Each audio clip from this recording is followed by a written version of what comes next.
Buongiorno a tutti. Donc c'est un sujet que je souhaitais vous présenter dans la mesure où très souvent la chimie donc est mal interprétée par le public, considérant que ces matières donc sont souvent donc un facteur de vulgarisation du parfum, alors que, et c'est tout l'objectif de cet exposé, de vous montrer justement à quel point la chimie est importante, à la fois pour renouveler la créativité, et également donc pour apporter des accords nouveaux qui sont extrêmement importants pour justement renouveler le registre créatif et la créativité. Donc on va tout de suite donc démarrer, étant entendu que la chimie donc, du parfum a été dès le 19e siècle amenée donc à connaître un très grand développement grâce donc à la découverte d'un certain nombre de molécules que vous allez donc découvrir avec à chaque fois la possibilité de découvrir donc des parfums dans lesquels ces matières synthétiques jouent un rôle très important.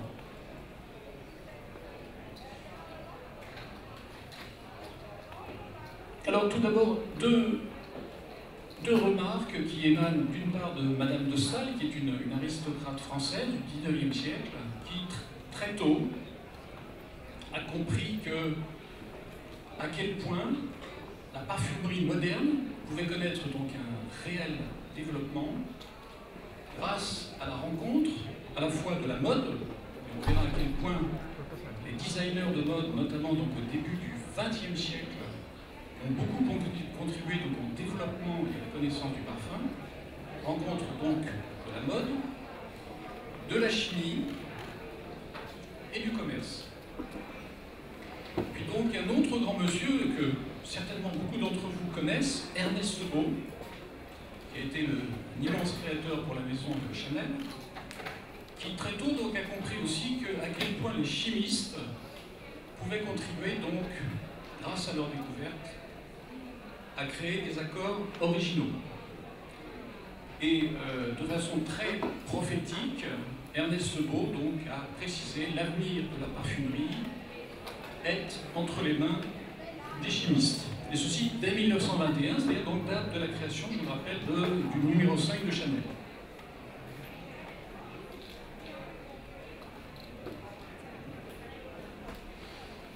Alors tout d'abord, le territoire de la chimie donc est très vaste, puisqu'il concerne en fait plus de 2000 molécules donc d'origine synthétique, et près de 200 matières premières d'origine naturelle.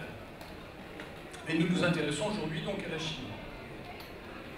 Pour donner quelques exemples, nous avons dans l'essence de rose plus de 500 molécules odorantes, dont certaines, à ce jour, n'ont pas été encore identifiées.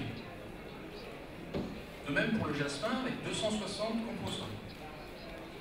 Alors il y a plusieurs techniques pour obtenir donc, par voie de synthèse des matières premières, et surtout donc la première technique qui a d'ailleurs été développée par la société IFF est la technique du headspace. Headspace consiste donc à piéger toute la partie volatile de la plante dans une cellule et ensuite donc procéder à l'analyse chromatographique détaillée de cette fraction volatile de la fleur. Ce qui permet donc de reconstituer d'une manière aussi proche que possible de la nature des notes telles que celles du muguet, du lilas, chèvrefeuille, grand nombre de variétés, notamment des fleurs exotiques.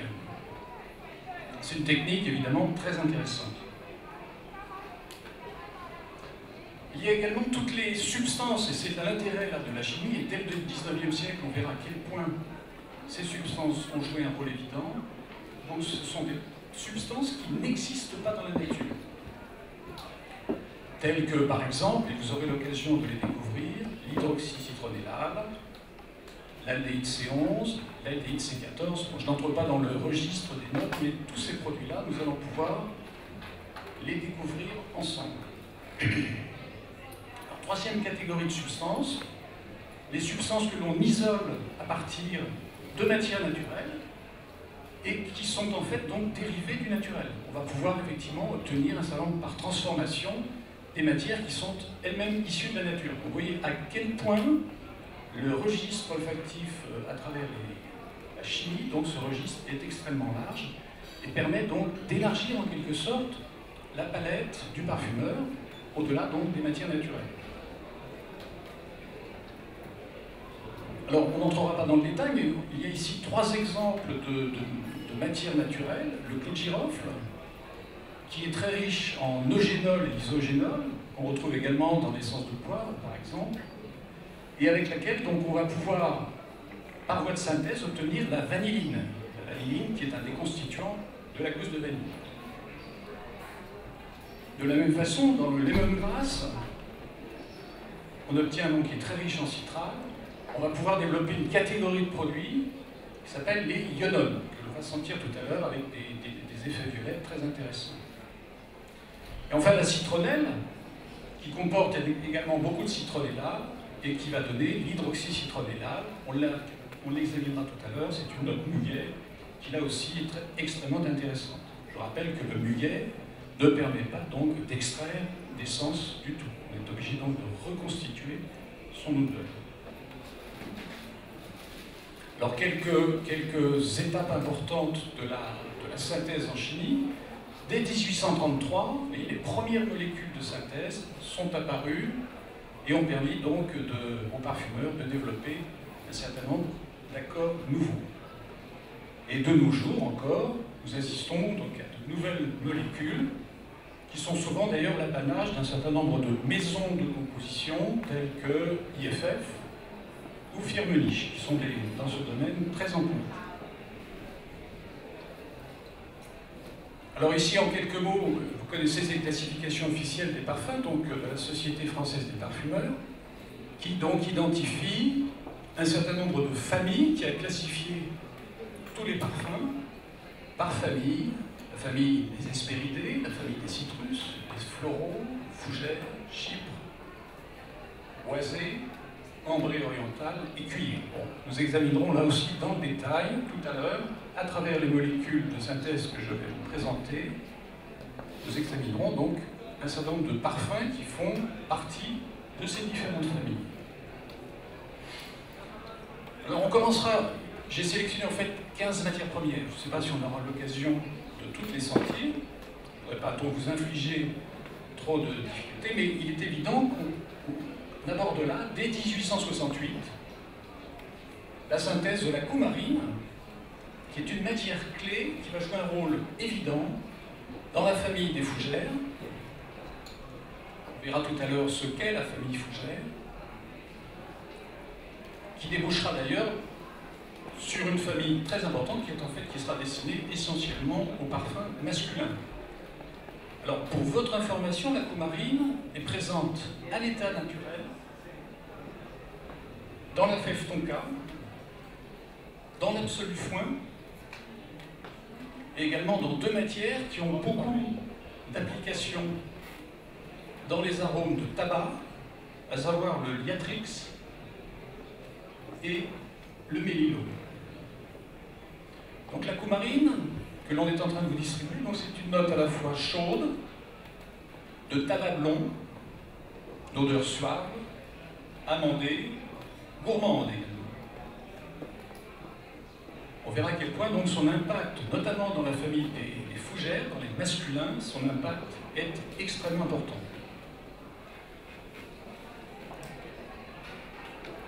Alors, on ne peut pas parler de coumarine sans évoquer donc le parfum Doubigant, qui est un des parfums disparus que vous pouvez découvrir à l'Osmothèque, puisque nous avons un stand donc, de ce conservatoire des parfums, ici sur le salon Aix-Sens.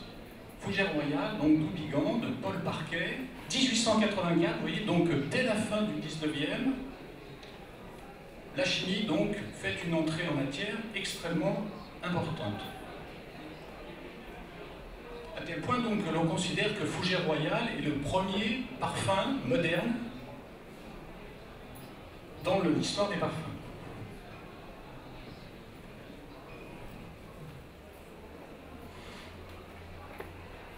Donc, Houbigant est une des toutes premières maisons de parfum avec Pivert, ainsi que Lubin. Bien entendu, sans oublier Guerlain, qui dès 1828 donc, avait sa boutique de parfumeur vinaigrier.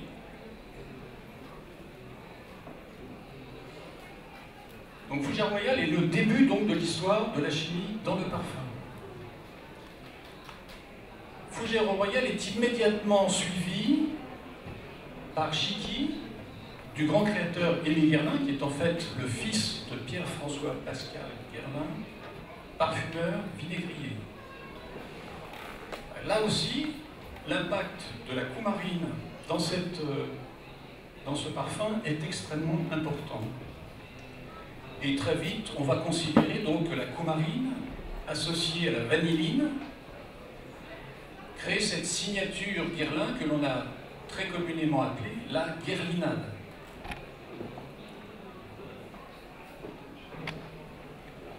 L'histoire donc de la famille Fougère dans les parfums féminins s'achève très curieusement avec Chiqui, et très curieusement aussi, la famille des Fougères va très progressivement donc être dédiée non pas aux femmes, mais aux masculins, aux parfums masculins.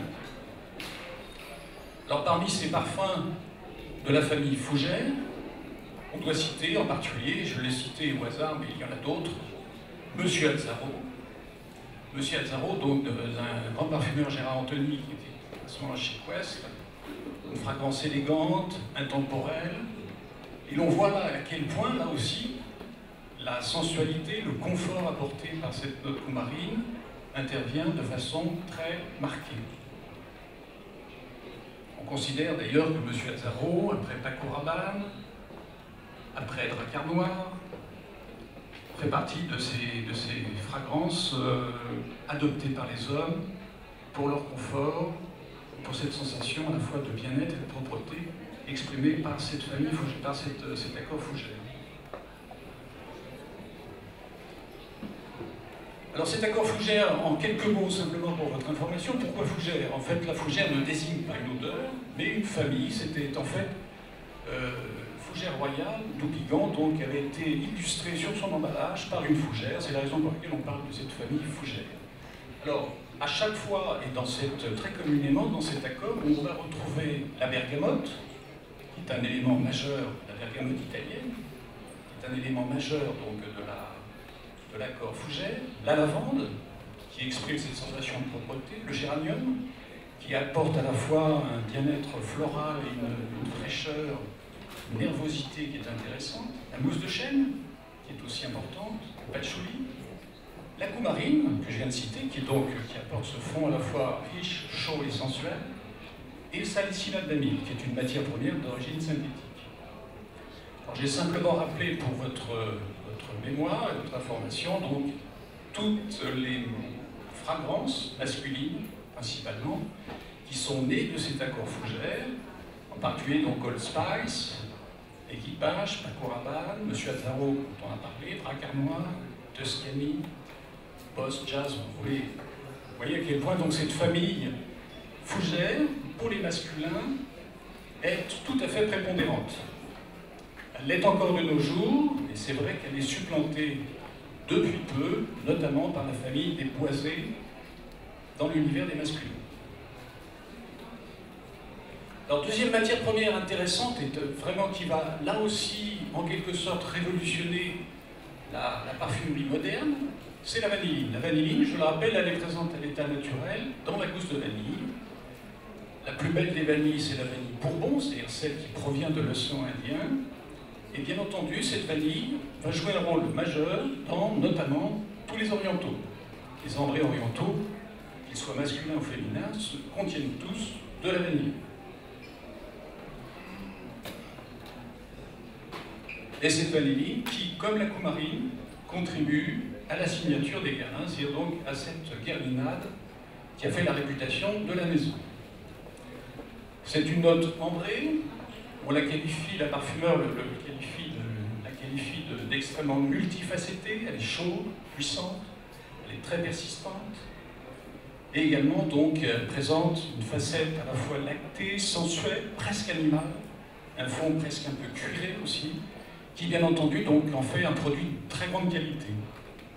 Donc la vanilline, présente à l'état naturel dans la vanille, donc est très souvent associée à la gousse de vanille naturelle pour créer ce fond chaud et ambré qui caractérise les parfums de la maison Guerlain.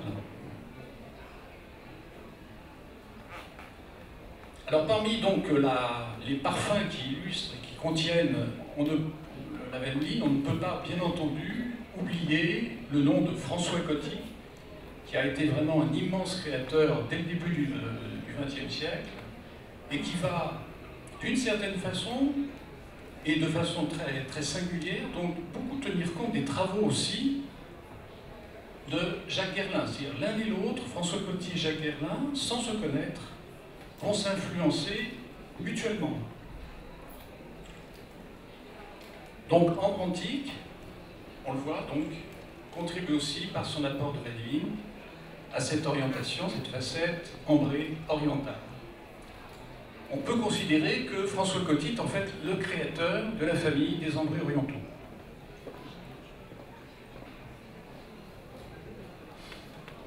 Autre parfum donc, qui a joué un rôle important et qui a été donc l'œuvre du grand compositeur qui a été Jacques Guerlain. Jacques Guerlain qui est donc le neveu d'Aimé Guerlain. Je rappelle d'ailleurs que le nom de Jicky, le parfum que vous avez senti tout à l'heure, était en fait le diminutif de Jacques Guerlain. Jacques Guerlain qui était en fait le neveu d'Aimé Guerlain. Donc Shalimar, c'est l'archétype de la signature Guerlain. C'est un fond donc à la fois ambré, balsamique, où la vanille et la vanilline, associés, produits naturels et produits de synthèse, créent véritablement un parfum de légende. Je rappelle que Shalimar est encore, de nos jours, un parfum qui figure dans les 20 premiers parfumeurs, dans les 20 premiers parfums mondiaux. Autre création de Guerlain qui exprime à nouveau cette notion de guerlinat, ce fond ambré chaud dû à la vanilline et à la coumarine. Donc c'est une fragrance raffinée, signée, qui véritablement s'inspire aussi beaucoup dans une version masculine, qui pourrait d'ailleurs être une version androgyne, une version mixte, et qui s'adresse à un homme esthète et hédoniste. Habit rouge, qui est l'œuvre de Jean-Paul Guerlain, lequel, je le rappelle, petit-fils de Jacques Guerlain, a été initié par son grand-père.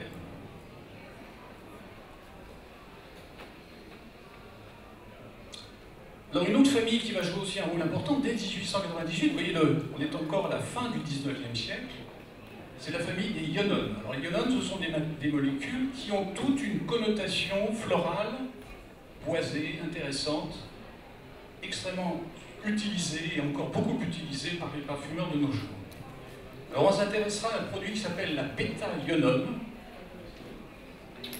La bêta-ionone qui offre un effet à la fois boisé, alors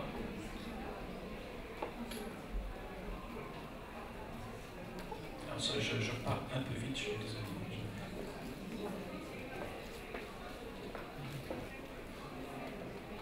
Je vous laisse le soin de découvrir Habit rouge, qui est en plus un parfum excellent. D'accord. Oui, vous allez subir une sollicitation olfactive extrêmement forte au cours de cette heure d'exposé.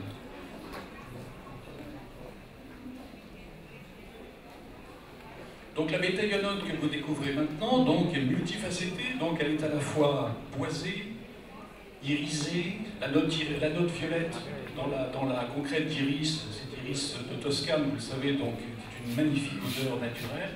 Cette note irisée, violette, est due à la bêta-ionone.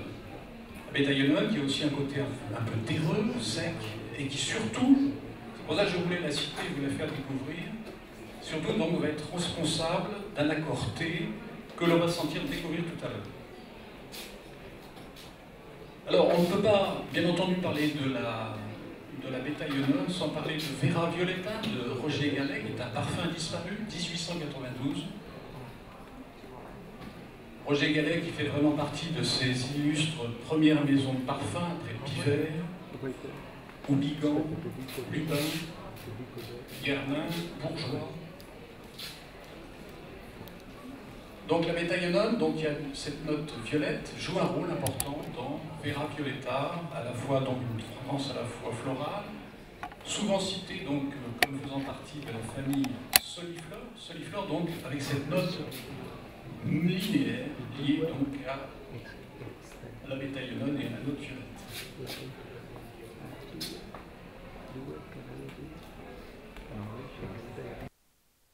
Alors pourquoi la bétaillonone aussi? Parce qu'en fait, elle a créé, grâce donc notamment aux travaux de Jean-Claude Héléna, elle a créé donc la bétaillonone a contribué, associée donc à l'évium, que l'on découvrira tout à l'heure, a contribué donc à créer avec la bergamote, l'essence de bergamote, une note thé qui a trouvé une application toute particulière dans l'eau parfumée au thé vert de Bulgarie. C'est une composition extrêmement audacieuse, importante, qui a donc permis de créer cette sensation de thé, avec en particulier donc une sorte d'hommage, parce que Jean-Claude Héléna est aussi un amoureux comme moi d'ailleurs du Japon, et donc c'est une évocation de la cérémonie du thé au Japon.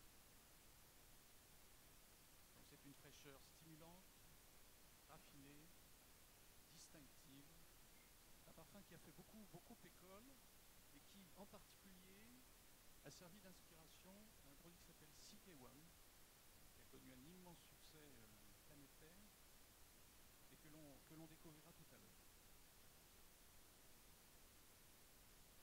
Une matière importante aussi, donc, c'est l'isobutylquinoline, un nom un peu barbare, j'en conviens, mais qui surtout donc va permettre la création de notes cuirées, avec cette évocation de bois brûlé, de bois pyrogéné, et cette évocation donc de cuir frais extrêmement puissant. C'est une note puissante. Ne persistez pas trop à l'évaluer parce qu'elle est extrêmement violente. Mais elle va contribuer donc à tous les accords cuir, notamment dans les masculins, mais un certain nombre de maisons se sont dans les féminins, donc ont exploré ce territoire des cuirs. Je pense en particulier à Cabochard, à Bondy, qui ont beaucoup influencé donc la création des notes cuir.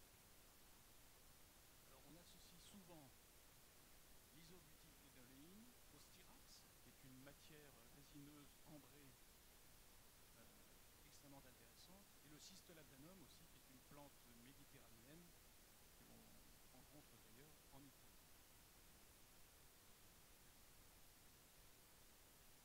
Alors dans les notes cuir, on ne peut pas parler d'isobutylquinoline sans parler d'une certaine Germaine Cellier, qui a été la première femme parfumeur dans un univers qui, il faut l'avouer, était un univers terriblement masculin. Germaine Cellier, donc, c'est une femme artiste qui a d'ailleurs fréquenté à la fois des artistes musiciens et des peintres, notamment André Derain. Germaine Cellier donc imagine Bondy de Pigalle, qui est donc une note chic de cuir, parfum donc audacieux, un parfum également de caractère bien trempé, et qui va donc s'inscrire dans le registre olfactif de Shocking, de Schiaparelli, Jolie Madame, Cabochard, de Grec, La Nuit, de Paco Rabanne, Aramis, de l'Odeur, Bois Désir, de Chanel, Antéus, de Chanel, Bellamy, d'Hermès. Vous voyez donc une génération de parfums à fort caractère, des parfums dont il faut assumer le sillage, des parfums qui ne laissent pas indifférent.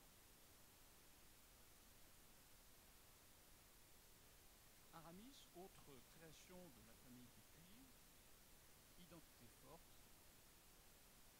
fragrance intemporelle, et à nouveau un cuir donc conforté par cette note isobutylquinoline. Alors je rappelle que l'accord Chypre est un accord qui combine bergamote, le patchouli, la mousse de chêne et le cyste ladanum.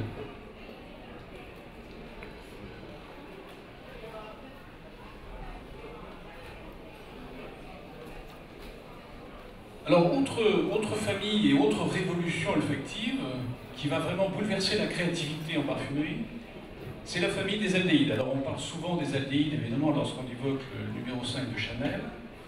Et c'est vrai qu'on est tout à fait déconcerté par cette odeur d'aldéhydé, par d'aldéhyde gras. On va découvrir ici l'aldéhyde C11, qu'on appelle ici aldéhyde indécylénique, un nom un peu barbare, et qui va donc souffler une sorte de note fraîche, à la fois fraîche, propre et froide.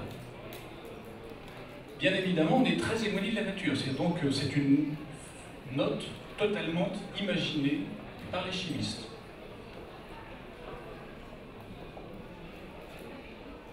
Alors on peut dire effectivement que les notes aldéhydées interviennent principalement sur ce que l'on appelle la tête du parfum, c'est-à-dire donc les premières impressions olfactives du parfum. Donc là, toute une famille de ce qu'on appelle les aldéhydes gras qui forment en quelque sorte une palette surréaliste, extrêmement intéressante, très colorée, très puissante, mais très volatile aussi. On est encore là, vous voyez, donc au tout début du XXe siècle, vous voyez à quel point donc il y a une floraison de création vers des notes de synthèse de plus en plus, au caractère de plus en plus affirmé. Alors bien entendu, la meilleure illustration de ces notes aldéhydées, c'est le 5 de Chanel, cette création absolument géniale d'Ernest Beau, ce parfum temporel, qui de nos jours est encore numéro 2 mondial,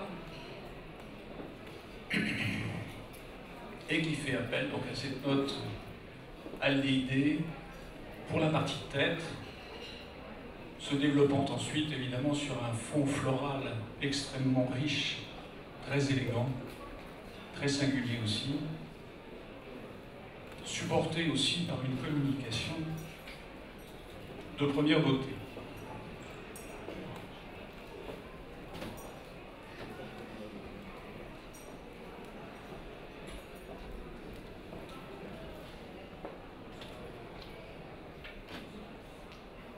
Alors le 5 de Chanel et tous les parfums que vous sentez là, et c'est l'originalité de l'Osmothèque, tous les parfums que vous sentez là sont des parfums qui sont issus de la formule d'origine.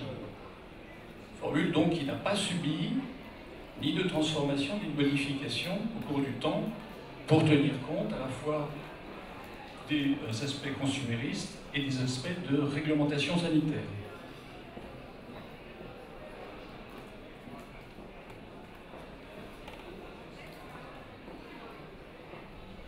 Autre création importante qui intervient donc avec des notes aldéhydées, l'IU, qui est un parfum assez intimiste, assez peu connu, de Jacques Herlin toujours, et qui va jouer donc cet effet aldéhydé. On peut considérer que l'IU est un peu le fils du numéro 5.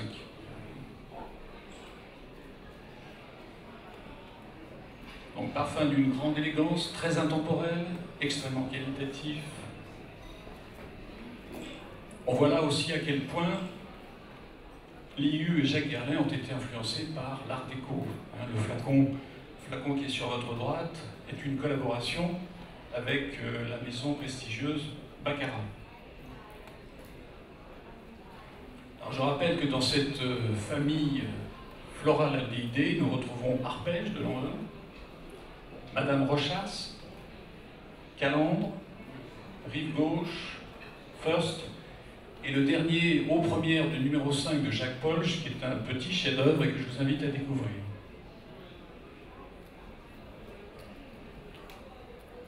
Alors, autre matière très intéressante aussi, importante, l'hydroxycitronellal. Alors l'hydroxycitronellal, je dirais d'emblée que c'est probablement dans la palette olfactive des parfumeurs pour les matières de synthèse, probablement une des 20 matières les plus couramment utilisées par les parfumeurs de nos jours.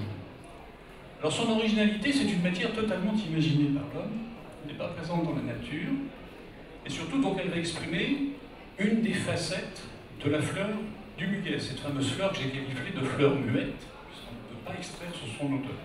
si ce n'est par la technique Headspace. Dans un bouquet floral, il est bien évident que cette note muguet joue un rôle tout à fait majeur. Nous sommes en 1908. La chimie donc continue d'explorer des territoires totalement originaux. Quelques fleurs d'Houbigant donc fait partie de ses premiers parfums, 1912, au moment donc où François Coty commence aussi à explorer des territoires tout à fait originaux. Houbigant donc crée quelques fleurs, qui est en fait un bouquet floral dans lequel cette note muguet, due à l'hydroxycitronnéal, crée un effet particulièrement intéressant. Et on peut dire donc que, comme la maison Guerlain, Houbigant commence donc à s'imposer comme un parfumeur créateur qui non seulement connaît le succès en France et en Europe, mais qui également aborde le territoire des États-Unis.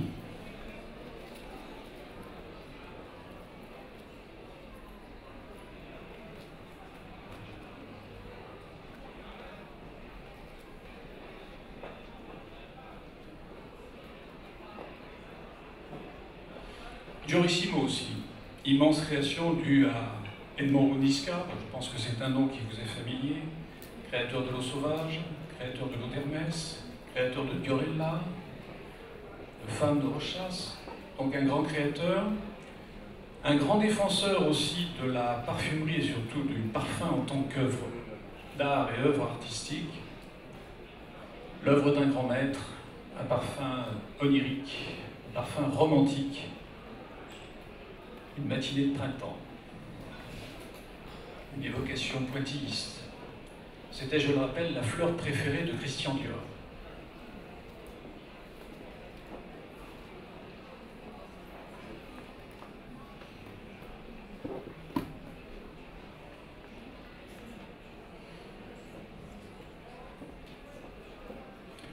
Gamin des galactones, ne retenez pas trop le nom, il est un peu barbare, mais c'est une molécule majeure à note fruitée, extrêmement puissante, très reconnaissable.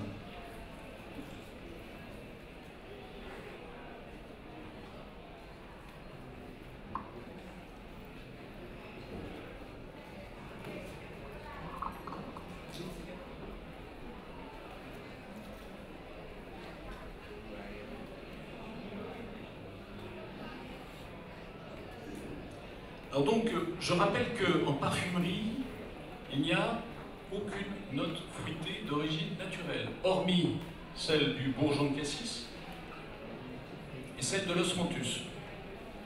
Toutes les autres notes fruitées introduites dans les compositions de parfums, et ces notes fruitées florescent dans la parfumerie contemporaine, ces notes fruitées donc sont toutes d'origine synthétique. Alors, particularité de la gamma des galactones, de la ligne 14, donc c'est une note pêche abricot, au caractère un peu velouté, gourmand, rond, qui va apporter à la fois de la volupté et de la sensualité, et qui fait merveille, en particulier dans les accords chyprés.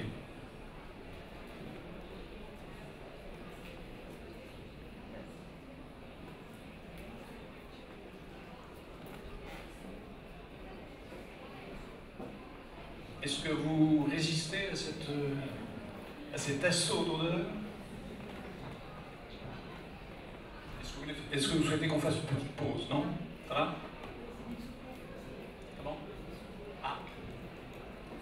Alors, première illustration et meilleur exemple, illustration brillante, en plus extrêmement créative, d'une fragrance à la fois intrigante, très inspiré du Chypre de Coty d'ailleurs. Et je rappelle que Jacques Guerlain et François Coty se sont mutuellement influencés.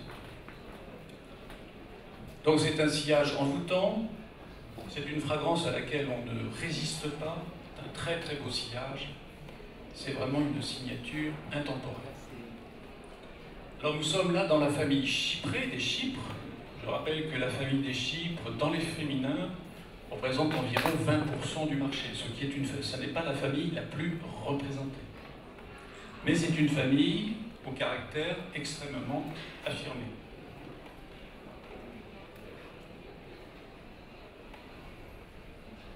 « 1919.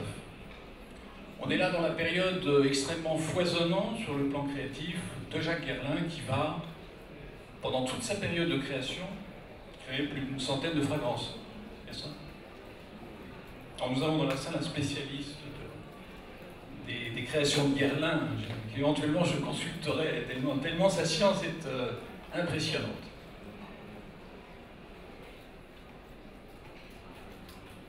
Alors, autre exemple de création dans lequel l'aldéhyde C14 va jouer un rôle majeur, c'est Femme de Rochas. On est là à nouveau sur une création de d'Edmond Rouniska, donc une note fruitée, forte signature, avec plusieurs aldéhydes, notamment l'aldéhyde de noix de coco, l'aldéhyde C18, mais surtout cette note aldéhyde C14, cette note pêche, qui apporte donc, je le répète, à la fois volupté et sensualité à ces notes chyprées, qui ont vraiment beaucoup de caractère. Création de 1944, c'est un parfum qui a tout de même quelques années, plus de 60 ans d'âge. Et là, on peut considérer, et c'est d'ailleurs la plus belle chose que l'on puisse dire d'un parfum, ça c'est une phrase que j'aime beaucoup citer aussi, parce qu'en fait, qu'est-ce qu'un sillage? C'est la trace laissée par la personne qui porte le parfum. Et entrer dans une pièce en reconnaissant un sillage, on sait déjà que la personne aimée ou la personne que l'on aime séduire donc est présente dans cette salle sans même savoir qu'elle l'est. Parce que c'est son sillage, en quelque sorte, et son parfum qui l'a trahi. Donc sentir la présence d'une femme avant même de la voir. Alors une matière, donc, vous savez que au début du siècle, fin 19e et début du 20e siècle, les matières animales étaient extrêmement utilisées, à savoir l'ambre gris, le musc tonquin, la civette et le castoreum. Toutes ces matières étaient utilisées. Mais progressivement, ces matières ont non seulement été remplacées, mais souvent donc complétées par ce qu'on appelle donc la famille des muscs de synthèse. Donc ce musc cétone est un musc nitré, c'est le dernier des muscs nitrés encore utilisés en parfumerie et non réglementé mais pas interdit. C'est un musc qui offre une grande affinité pour la peau et qui est très largement utilisé dans les familles des floraux notamment. Progressivement, cette note musc cétone sera remplacée par ce qu'on appelle les muscles blancs, qui sont d'ailleurs souvent cités par les journalistes, à tort ou à raison, et tous les muscles polycycliques. On en sentira un à la fin de l'exposé qui s'appelle la galaxolide. La galaxolide qui est de plus en plus utilisée d'ailleurs dans les parfums et souvent à des dosages tout à fait impressionnants. Il faut savoir que ce musc cétone est très limité sur le plan réglementaire. Alors l'air du temps est un des parfums justement dans lequel le musc cétone apporte une note à la fois signée et un fond donc très reconnaissable qui en fait donc un parfum à la fois délicat, jeune, romantique mais sensuel malgré tout. Je qualifie ce parfum de jeune fille à la beauté éternelle.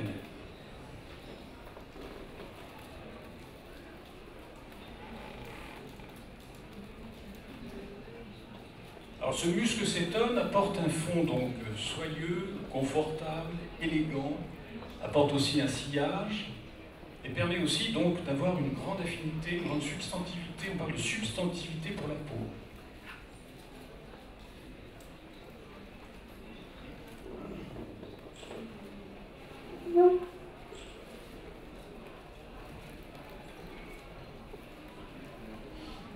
Autre création plus récente, dans lequel donc est introduit par Maurice Roussel, qui est le créateur du parfum, est introduit donc le musc cétone. Alors c'est un parfum de soleil, c'est un hymne à la Méditerranée, c'est un bouquet floral dans lequel on retrouve la fleur d'oranger, le jasmin sans bac, la rose, et en particulier l'iris aussi, qui est présent en très forte proportion, l'iris de Toscane, qui est présent en forte proportion dans cette fragrance, qui offre à la fois une féminité sensuelle et conquérante. Et là encore, ce fond sensuel est appuyé, confirmé par la présence du muscocétone.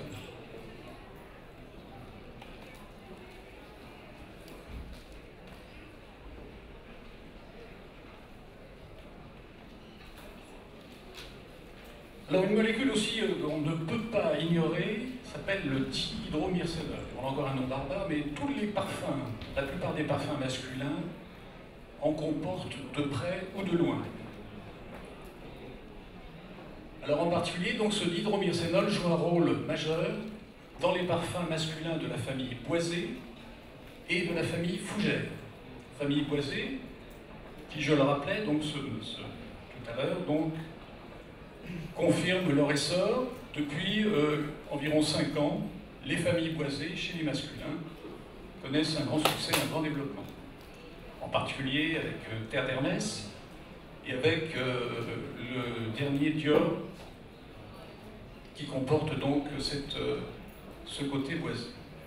Mais revenons donc au dihydromyrcénol. C'est une note qui apporte une sensation de fraîcheur, qui a un effet aussi un peu lavandé, cette limette, sur un fond ambré. Donc c'est une note assez facettée, qui véritablement va beaucoup contribuer donc à conforter l'effet de la sensation de bien-être, d'hygiène, de propreté du corps. Donc chez l'homme, c'est vrai que chez l'homme, il y a une véritable obsession de fraîcheur et d'hygiène, auquel contribue, je le répète, ce dihydromyrcénol que vous êtes en train de découvrir.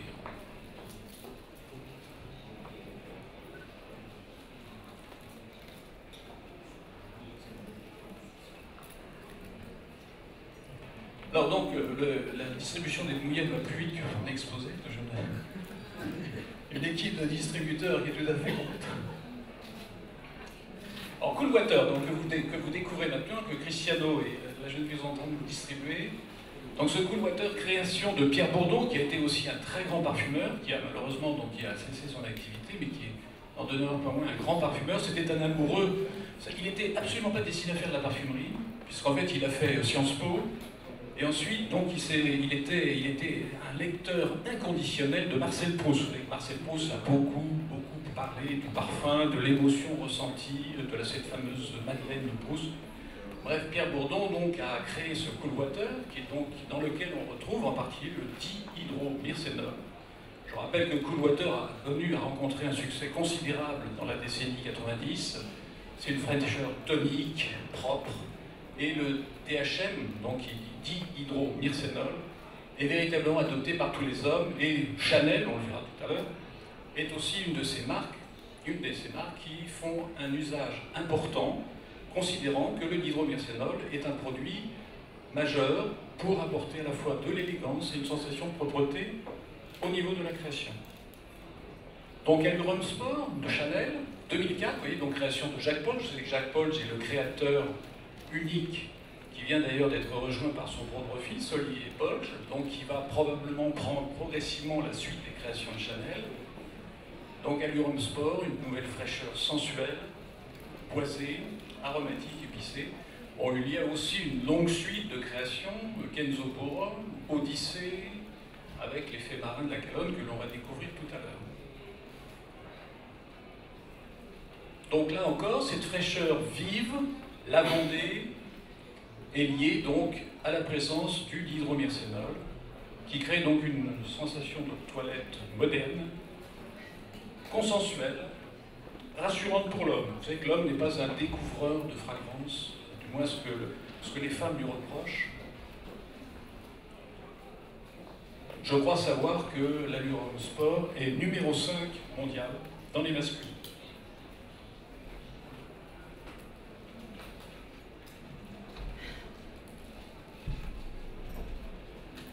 Alors la note marine qui figure dans la classification olfactive. Cette note marine, on la découvrira tout à l'heure, cette note marine est très importante et va jouer aussi un rôle majeur en parfumerie, qu'elle soit d'ailleurs masculine ou féminine. Alors, autre matière qui est là, je dirais que l'édione, quand on parle de l'édione, je pense que c'est un nom qu'il faut que vous reteniez. Ça va être dihydrojasmonate de méthyle, c'est son nom officiel. C'est une substance, un ingrédient qui est naturellement présent dans l'absolu jasmin. C'est, je pense, la découverte la plus importante de la création de la parfumerie. Elle est due donc à la société Firmenich, qui en a eu le brevet mais qui ne l'a plus, qui a d'ailleurs développé des alternatives à l'édione, beaucoup plus puissantes que l'édione. Là, je pense que c'est vraiment, on peut dire que c'est le solvant et la matière préférée des parfumeurs. Je disais tout à l'heure qu'il y avait 20 matières premières que les parfumeurs privilégiaient. L'édione fait partie de ces 20 matières premières, mais de façon très large. On assiste d'ailleurs, avec l'édione, à un dosage de plus en plus important de cette matière dans les préparations. Alors quand je dis que c'est le solvant préféré des parfumeurs, c'est un peu péjoratif, mais en fait c'est aussi une façon d'expliquer à quel point les parfumeurs contemporains ne peuvent plus travailler sans édione. Il n'y a pas ou peu de parfums qui n'en contiennent plus. Alors, son effet est véritablement multifacetté, donc puisque c'est une note à la fois florale, jasminée, fruitée, fraîche, citrus, et surtout, c'est aussi une façon d'expliquer son fonctionnement dans la composition. C'est un produit qui apporte de l'oxygène. Et vous allez voir à quel point donc, les parfumeurs d'ailleurs en parlent avec beaucoup d'émotion. Donc c'est l'oxygène du parfumeur, mais avec des dosages de plus en plus élevés. Alors, on peut peut-être sentir le petit flacon qui est là. Simplement pour les... Gardez bien la touche d'édione, et puis on va sentir un produit qui a été développé plus récemment par Firmenich, qui s'appelle l'édione HC, qui est une version beaucoup plus puissante, très intéressante, qui là aussi donc booste tous les accords et apporte cette respiration intérieure qui est vraiment très importante en parfumerie. Alors ça, Cristiano, je pense que tu travailles un petit peu avec cette édione HC. Comment? Donc gardez bien l'édione, comparez la l'édione HC, donc il y a une évolution plus puissante, plus facettée, plus fruitée de l'édione, et surtout beaucoup plus puissante.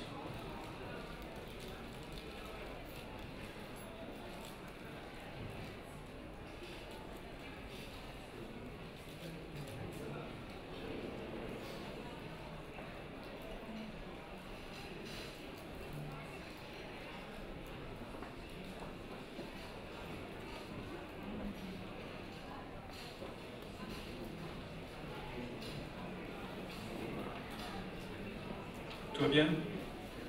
Tout va bien? Alors, quelques propos de parfumeur, j'en ai relevé deux. Celui de Jean-Claude Hélénard. L'édione est un révélateur d'odeur. Elle apporte une respiration, une légèreté, tout en imprimant un véritable mouvement. Puis un autre propos de Jacques Cavalier, qui est donc un parfumeur de Firmenich, qui vient de rejoindre la prestigieuse maison Louis Vuitton, pour en devenir le parfumeur exclusif. Donc Jacques Cavalier, l'édione est à la parfumerie ce que l'oxygène est à l'homme. Elle véhicule le parfum des fleurs et la fraîcheur de la nature. J'aime beaucoup ce qu'il dit, c'est un ressenti très personnel, très puissant, qui démontre à quel point donc l'édione est vraiment le produit majeur en parfumerie, le produit majeur de ces 50 dernières années. Alors bien entendu, une des toutes premières utilisations de l'édione, c'est dans Mon Sauvage, du même Brune Niska. Donc c'est un produit, là aussi, un succès planétaire, c'est un produit qui a encore donc ses fidèles et qui fait partie encore des 20 premiers mondiaux masculins. C'est une création majeure. Elle a la caractéristique aussi d'être unisexe et androgyne. elle bénéficie d'une très forte identité et d'un sillage élégant. C'est un produit à très faible concentration, mais qui a un sillage tout à fait étonnant, à la fois de fraîcheur et d'élégance.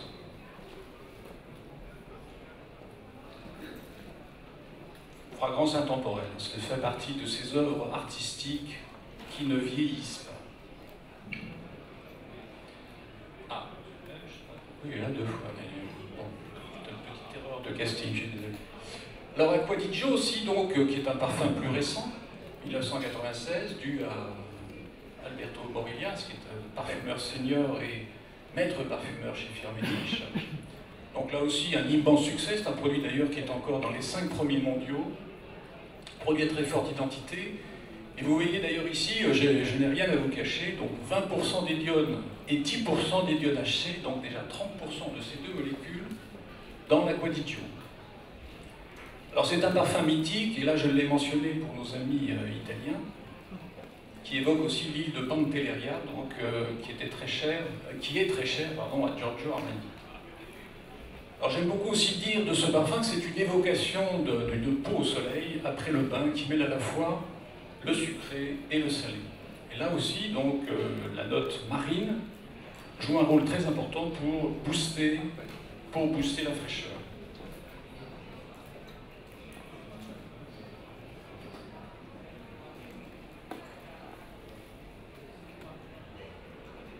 Damascone, donc une autre famille très importante, puisqu'en fait elle va, et elle est d'ailleurs présente dans l'essence de rose bulgare, cette famille, donc alpha et bêta damascone, qui donc mêle et combine des notes fruitées, florales, avec une sorte de rondeur, de gourmandise, qui évoque aussi des notes un peu fruitées de fruits rouges, type cassis et mûre. Alors son rôle est très important dans les bouquets floraux. Elle apporte à la fois de la sensualité, de la diffusion, du sillage, et elle se marie merveilleusement bien avec les bouquets floraux, rose et jasmin en particulier, surtout rose et géranium. On s'intéressera à une molécule qui s'appelle la bêta-damascone, ça y est, on a passé? C'est bon? Donc bêta-damascone que vous avez donc à votre disposition, et qui trouve une illustration, une application très intéressante dans Paris. Paris, donc, sillage très identifiable, créé par une très grande dame de la parfumerie qui s'appelle Sophia Grossman, qui est une parfumeur américaine.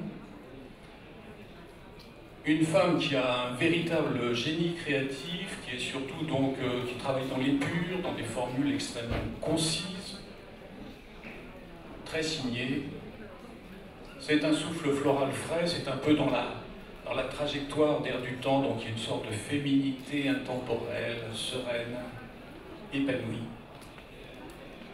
Un parfum signé, très élégant, sur une femme, je trouve que c'est très éblouissant.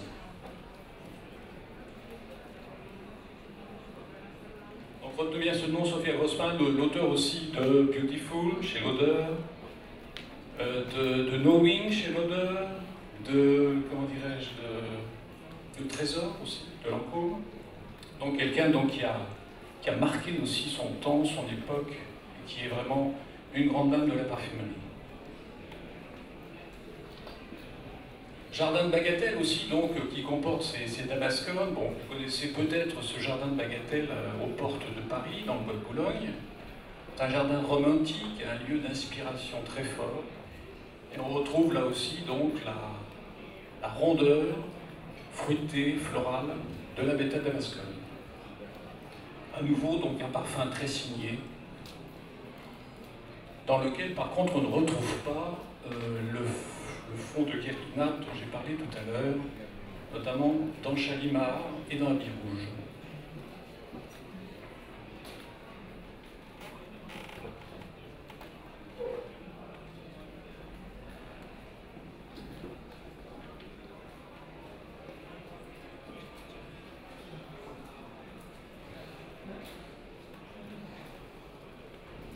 Alors, autre matière qui fait partie de ces 20 molécules incontournables, l'ISO-E super. Alors, l'ISO-E super donc, est une note qui est surtout introduite dans les familles boisées-ambrées. Note boisée, avec un effet cédré, bois de cèdre, note chaleureuse, confortable, un fond légèrement animal, molécule qui évidemment trouve principalement sa place dans les parfums masculins.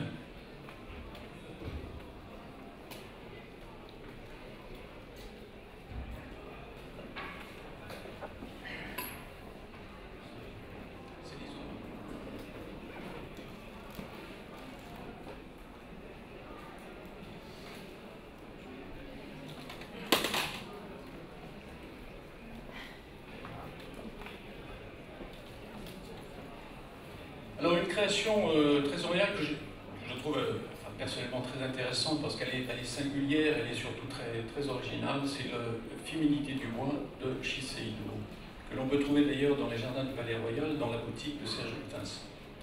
Alors Féminité du bois, c'est une fragrance singulière parce qu'en fait c'est un parfum féminin, mais on peut très bien l'imaginer comme étant un parfum masculin. Donc c'est une note androgyne.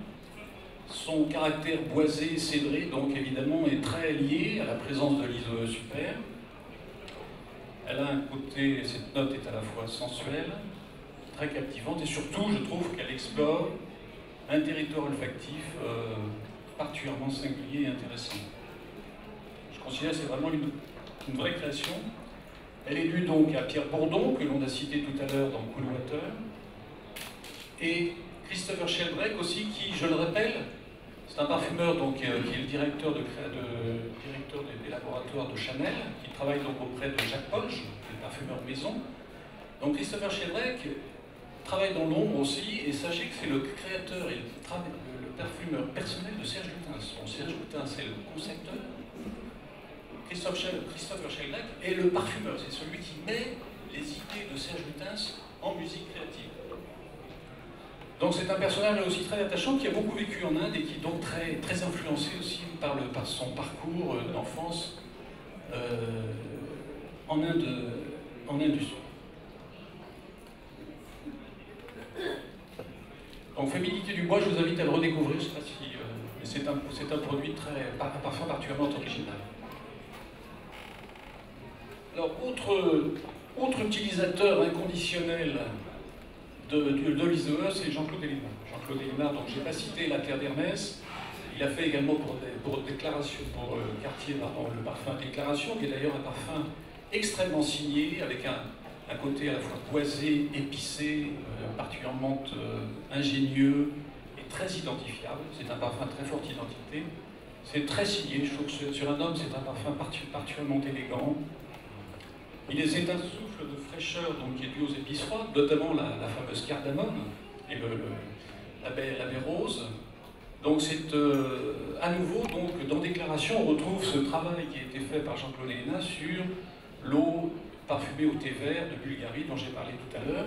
Et on retrouve en particulier donc l'accord bergamote, méthaionone et dione qui apporte beaucoup de sillage et beaucoup d'identité. Donc là aussi, vous voyez à quel point l'ISOE super s'inscrit donc de manière très créative dans ce parfum Déclaration.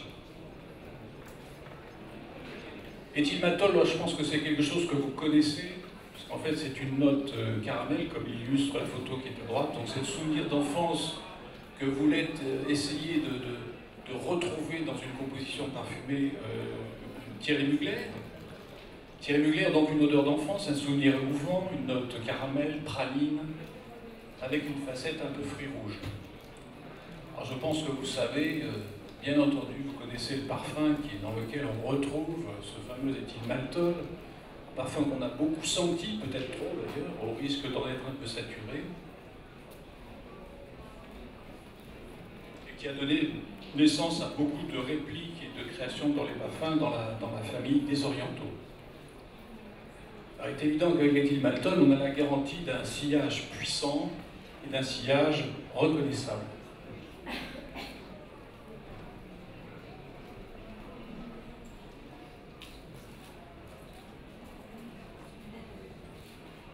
Alors bien entendu, vous avez le nom qui vous vient-il à la...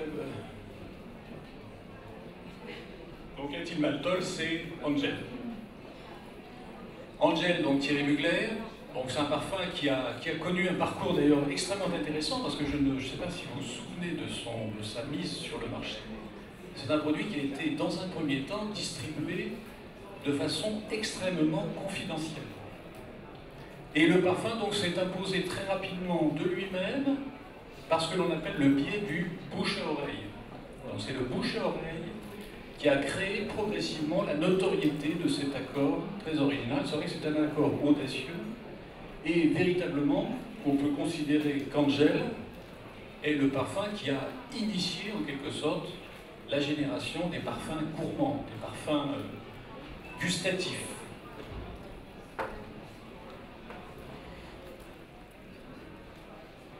Le patchouli, dans cette composition d'ailleurs, joue un rôle très important pour contribuer à l'identité.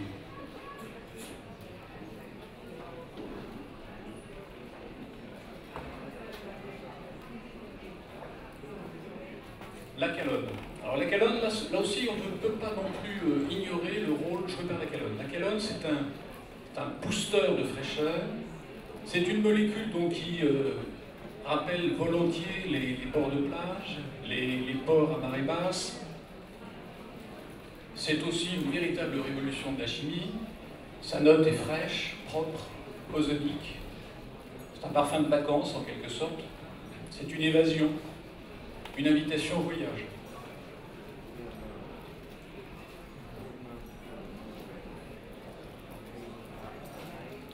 Et fait important, donc, associer calonne et iode, évidemment, contribue à créer une note surpuissante qui exprime à la fois de la fraîcheur, de l'énergie, de l'élan, du mouvement.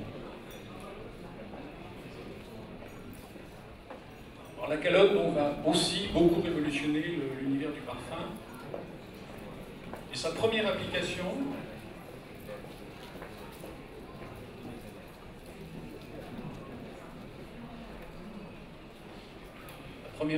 de la calonne, c'est Newest Form of Air, Aramis. Création de Yves Tanguy, qui d'ailleurs, je le signale au passage, est aussi donc un des membres de l'Osmothèque et il intervient beaucoup en tant que conférencier. Yves Tanguy, qui plus est, donc, a eu la chance de côtoyer Henri Robert dans la prestigieuse maison Chanel. Oui, donc à travers cette molécule, la calonne, il y a une vogue, une vague, une véritable vague créative avec Escape de Calvin Klein, Odyssey Miyake, Cool Water pour femmes, Eau par Kenzo, Aquatic Joe pour hommes, Ailleurs Dior. Vous voyez donc une longue lignée de parfums dans lesquels la calonne joue un rôle très important. On qualifiera volontiers cette calonne qui contribue à créer une famille de parfums de vacances, de parfums d'évasion.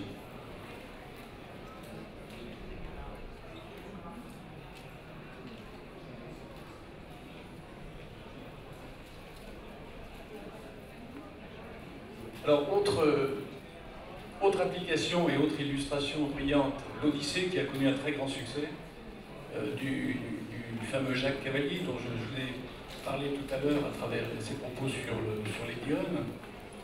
Donc là aussi, je rappelle que cette Odyssée est un parfum, une composition totalement transparente. C'est une épure japonaise, le flacon donc est d'une immense sobriété. On voit donc là à nouveau l'association Edione-Calonne qui crée cet effet à la fois floral, aquatique et cette sensation de brise marine. On est là dans la tradition, dans l'évocation de la tradition du bain au Japon qui, je vous le rappelle, donc, lorsqu'on prend son bain au Japon, on commence par une douche préalable. L'atmosphère d'un ryokan, c'est-à-dire de ces auberges traditionnelles japonaises que je vous invite à fréquenter au moins une fois dans votre vie parce que c'est un moment tout à fait émouvant.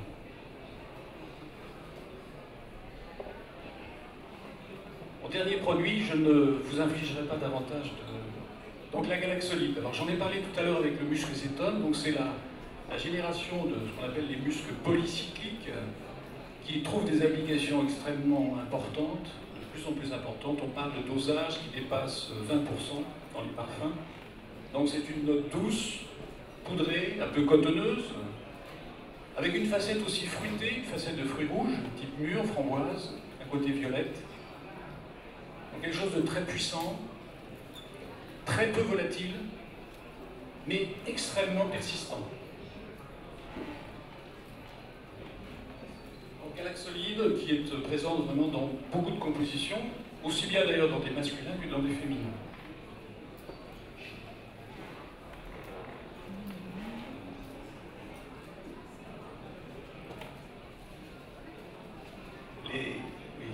Ceux qui distribuent les touches à sentir sont au bord de l'épuisement.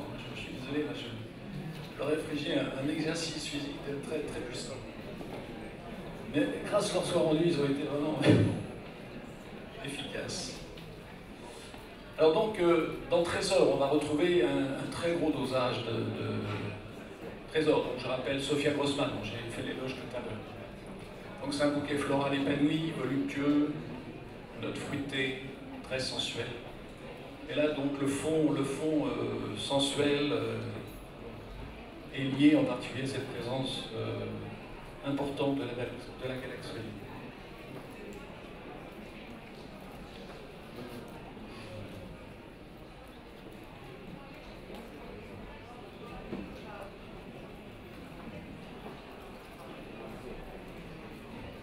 Puis donc, dernière exploration de cet univers des molécules de synthèse dans CK1. La Galax Solide, là aussi, est introduite à très forte dosage. Le CK1 qui s'inspire d'ailleurs de l'eau du thé ou de l'eau des verts de Bulgarie, avec cet accord édione, bergamote, détaillenone dont je vous ai parlé tout à l'heure. La Galax Solide, là, apporte aussi un complément de puissance, de ténacité, d'affinité pour la peau. On est là sur un produit très puissant. Je vous rappelle que le thème de communication, c'était un thème qui s'adressait donc aux jeunes en particulier, aux jeunes sans distinction de sexe ni d'âge. Donc création d'Alberto Morias, qui est aussi le créateur de la Coetatio que nous avons senti tout à l'heure. Voilà donc pour cette exploration de l'univers des notes de synthèse. Je pense que vous avez compris à quel point la chimie donc, a joué un rôle majeur dans la création et dans le renouvellement créatif des parfumeurs. Et je pense qu'il ne faut surtout pas considérer que les molécules de synthèse sont des molécules qui appauvrissent le parfum. Au contraire, elles l'enrichissent. Elles lui apportent un complément de singularité, un complément de créativité, de qualité aussi. Encore faut-il savoir les utiliser. Et de toute façon, et je l'ai dit tout à l'heure dans mon propos liminaire, il est important de bien comprendre qu'il y a un véritable mariage d'amour et de raison entre la chimie, les molécules de synthèse et les produits naturels. Je pense que c'est très important. On ne peut pas comprendre le parfum sans bien appréhender ces notions-là. La chimie a sa place en parfumerie et elle s'associe merveilleusement bien avec les matières naturelles. Et elles laissent toute leur place d'expression aux matières naturelles, mais elles apportent toujours un complément à la fois de caractère, d'identité, de performance aussi. Donc la chimie est indispensable dans le registre des parfumeurs et elle fait pleinement partie de la palette des parfumeurs. Voilà, je voulais vous remercier de votre attention. Je voulais vous remercier aussi de l'efficacité de ceux qui ont distribué les touches attentives. Et je vous souhaite donc une bonne suite de salon. Merci.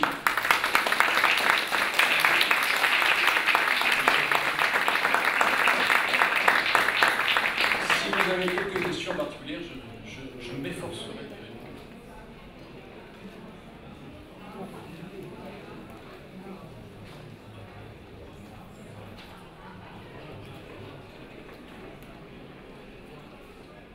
Everything is okay? Tout va bien? Vous n'êtes pas trop fatigué? Non, parce que je pense que là, vous avez fait un exercice mental particulièrement exigeant. Et je vous remercie en tout cas d'avoir été aussi attentif. Bernard, combien de concentration nous avons senti l'isobutylquinoline? Toutes les matières qui sont ici, je crois, sont à 10, hein, c'est ça? Ah, c'est moins. Alors, l'isobutylquinoline est évident. Pardon, je sais pas. D'une manière générale, les matières sont dosées à 5%, mais pour les produits qui comportent un souffle qui sont trop percutants, trop nerveuses, trop puissants, on privilégie évidemment des accords plus bas. La calonne, par exemple, on dit pas de nausée à 5%, elle est beaucoup plus basse. Ouais. Cela dit, ça n'empêche pas les parfumeurs. Au début, lorsque j'utilisais la calonne, par exemple, les parfumeurs, on utilisait 1%, à 10%. Ouais. Maintenant, on utilise le produit pur, non plus à 1%, mais à 5%, voire 10%. Il y a, de nos jours, à travers la création, donc il y a une volonté de plus en plus affirmée de la part parfumeur, je parle un peu vite, d'utiliser des dosages de plus en plus forts pour créer un effet de percutant, un effet dynamique qui peut être intéressant. Mais je pense qu'il faut aussi quand même savoir modérer un petit peu l'usage de certaines de ces matières. Voilà. D'accord, merci.